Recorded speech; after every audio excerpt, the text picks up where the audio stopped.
So magbasa tayo ng pangalawang teksto mga kaibigan. Ito ay ang ika-23 bersikulo ng unang kabanata ng Genesis mga kaibigan. Nagkaroon ng gabi at nagkaroon ng umaga ng ika-5 araw.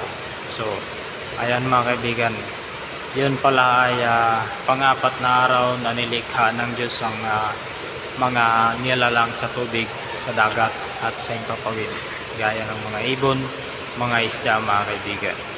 So ipagpatuloy natin ang ika-24 na bersikulo. Sinabi ng Diyos, magkaroon ang lupa ng mga buhay na nilalang ayon sa kanya-kanyang uri, ng mga hayop at mga nilalang na gumagapang at ng maiilap na hayop sa lupa ayon sa kanya-kanyang uri. At ito ay nangyari.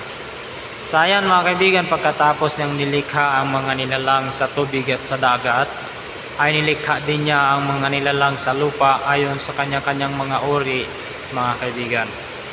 Kagaya na lang ng mga kalabaw, kambing at baka, depende mga kaibigan sa uri ng hayop, basta ito ay nilikha lamang niya sa isang bisi, sa isang iglap, kanyang nilikha mga kaibigan. Dahil ang Diyos ay makapangyarihan, kaya niyang magpalitaw ng bagay galing sa wala. Ito ay tinatawag na paglikha.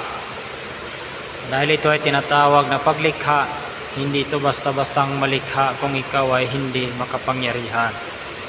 Ang Diyos ay makapangyarihan. Dahil ang Diyos ay kapangyarihan, ang kapangyarihan ay Diyos. Kaya kahit kung ano man ang nasa isip niya na kanyang sasambitin, ay ito ay lilitaw.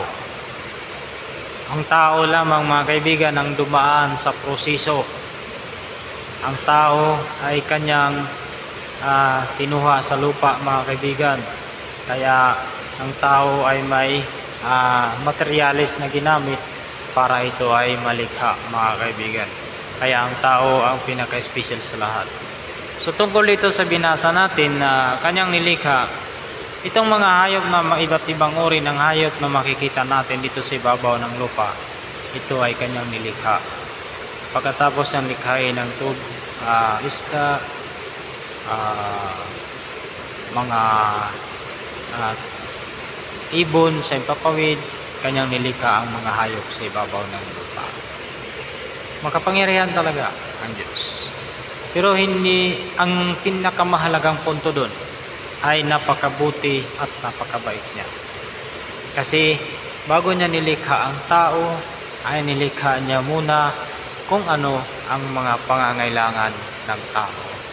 So yun lang mga kaibigan, ingat kayo palagi and God bless always sa inyo lahat.